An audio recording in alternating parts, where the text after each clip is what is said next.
My fear that I was unlovable came to a head when I was in a relationship with a great guy who could not and did not fall in love with me during our 2-year relationship. So for 2 years, I was in this relationship, and not once did he say he loved me. That was hard.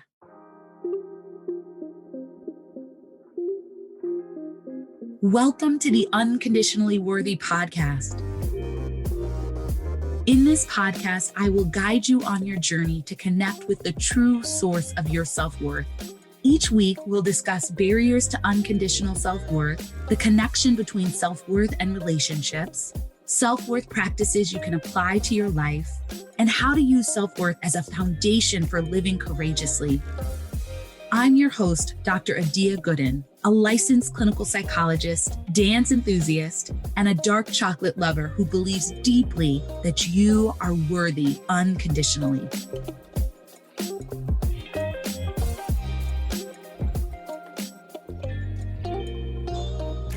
Hello, and welcome to episode 2 of the Unconditionally Worthy Podcast.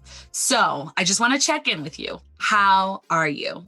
We just passed Valentine's Day, and I know if you're anything like me, it might have been a little bit of a struggle. I spent years feeling sad and lonely on Valentine's Day and worrying leading up to Valentine's Day about whether or not I would be in a relationship or have a Valentine.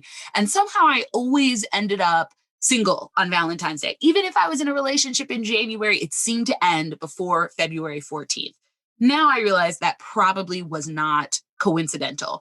But anyway, it was a struggle. And so I thought that now, just after Valentine's Day, would be a great time for me to share with you the connection between self-worth and our relationship. So in this episode, you are going to hear all about that. I hope it helps you feel less alone. I hope that it's uplifting, and I hope you enjoy. A big part of my struggle with low self-worth was believing that I was unlovable and not worthy of love. Believing that I was unlovable caused me to desperately seek out relationships to try to prove that I was worthy and lovable. My first serious relationship started during my senior year of high school and continued during my freshman year of college. This was not quite my high school sweetheart, but was the person I took to prom. We grew up together. We went to church together. And so it felt like it was going to be a great match. Also, he was a year older than me, and he was attending college about an hour away from where I was going to go to school. So I thought it would work out perfectly. Guess what? It didn't. I probably should have listened to the advice of the nun at my all-girls Catholic high school when she advised me that I should end the relationship before starting my freshman year so I could be single and explore college fully. I secretly rolled my eyes at her and thought, what does this nun know about romantic relationships? Actually, this nun was pretty awesome, so I should have listened to her and heeded her advice. But I didn't, and so I went into freshman year feeling stressed and anxious when my boyfriend didn't want to make the hour-long drive to come visit me, when he was disengaged and seemed disinterested when I would visit him, and when he eventually broke up with me. I was crushed and heartbroken. It was so painful. I felt like I couldn't breathe. I remember working one of my jobs in the library. Thankfully, it was in a dark place in the library, and I was sobbing. I could not stop crying. I look back at my little 18-year-old self and think, oh, baby girl, it's going to be okay. But at the time, it felt life-shattering. And then several months later, he finally showed like a glimmer of interest in me. And it was like, I could breathe again. And so we got back together, but he still wasn't really that interested in me. He was still sort of distracted and disinterested. And so our relationship eventually petered out the summer before my sophomore year of college. So I'd like to say that after that initial relationship, I realized that going for men who weren't emotionally available wasn't going to work. But that is not how this story goes. that was just the beginning of my pattern of pursuing relationships with guys who were not emotionally available. During most of my relationships, I would worry about whether the guy I was dating really liked me or loved me, and sort of question them. And my anxiety would sort of take over and really erode any fun that there was going on in the relationship. It was not helpful. And then when I finally did end up in a relationship with a guy who was truly interested in me, I was bored. Needless to say, this was exhausting and continued into my early 20s. Underlying all of this relationship anxiety was my fear that I was unlovable, that I was unworthy of love. And the way to prove that I was lovable was to just get someone to love me. That was the pursuit. If I can find someone else to love me, then maybe my worst fear isn't true. Oh, it was painful. And I spent a lot of years in that place. My fear that I was unlovable came to a head when I was in a relationship with a great guy who could not and did not fall in love with me during our 2-year relationship. So for 2 years, I was in this relationship, and not once did he say he loved me. That was hard. I faced my ultimate fear of being unlovable. And even though I thought that could break me, right? If you had told me 10 years before that you're going to be in a relationship with someone who cannot fall in love with you, does not fall in love with you, I would have thought, that's it. It will break me. The reality is that facing that fear is what helped me to realize that I am lovable. I'm not saying this was easy, right? This was a difficult situation. I cried a lot. I mean, it's painful, right? It's painful to love someone and know that they don't love you back. That sucks. It hurts. I had a lot of conversations about this in therapy. I talked with a lot of close friends about it. But eventually, I came to understand that my partner not falling in love with me wasn't about me being unlovable. It was about his limited capacity to love. And as painful as that experience was, it freed me from my relationship anxiety and the desperation I felt to use relationships to prove that I was worthy of love. Facing this ultimate fear freed me of it. And sometimes facing our worst fears is exactly what we need to overcome them. It was through letting go of this relationship and affirming for myself that I am lovable, that I am worthy of being loved, that I connected more deeply to my unconditional self-worth.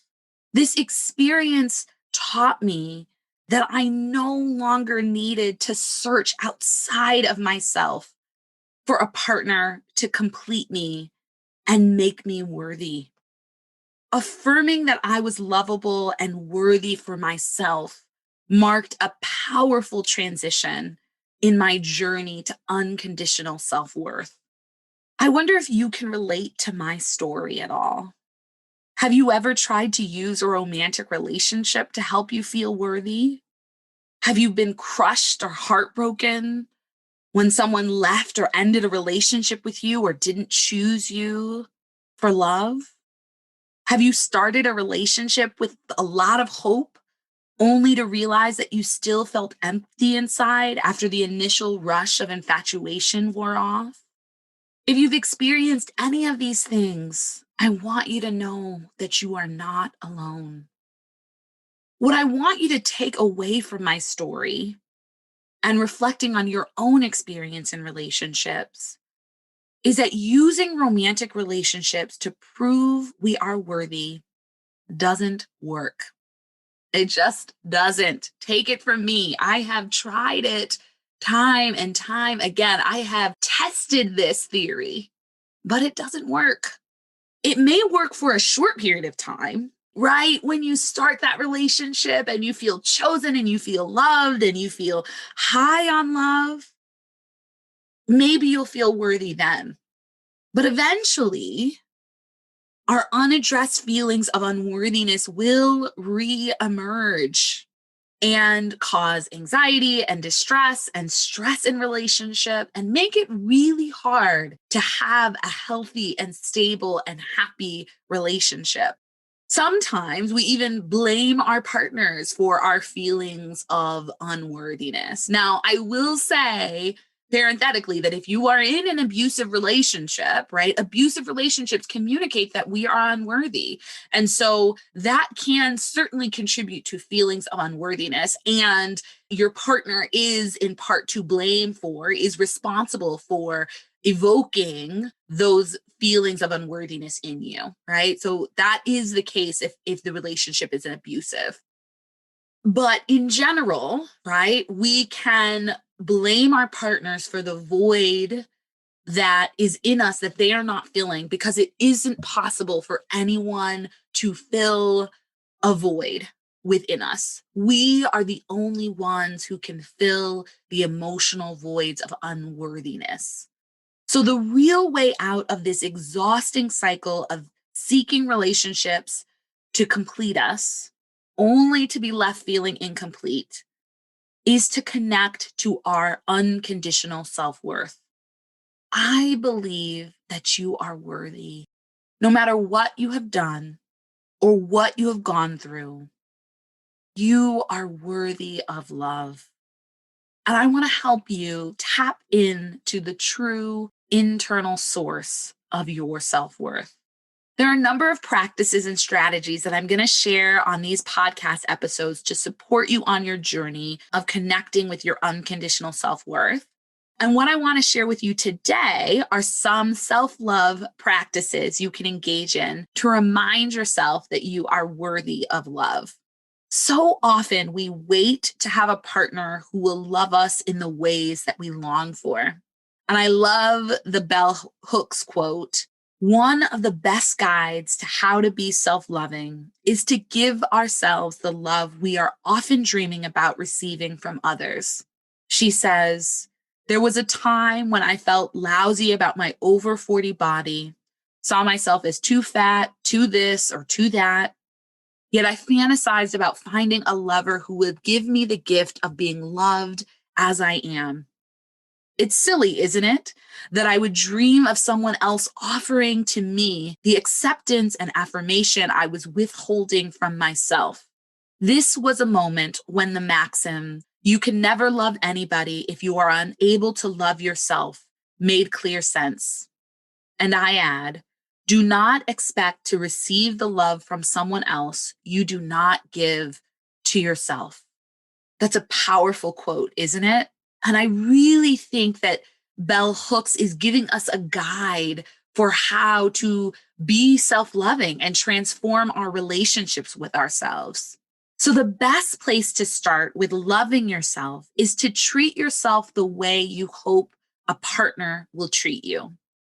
This could involve indulging yourself with a delicious meal or making a nice, relaxing bath and lighting beautifully scented candles for yourself. This could be making time to do things that you enjoy, giving yourself gifts and affirming wonderful things about yourself.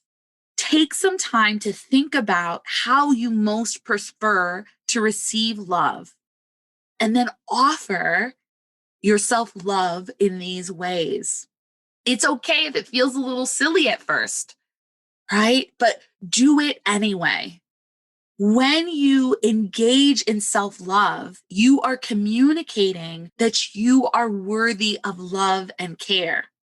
Not because you accomplished something or did something great, but just because you are you.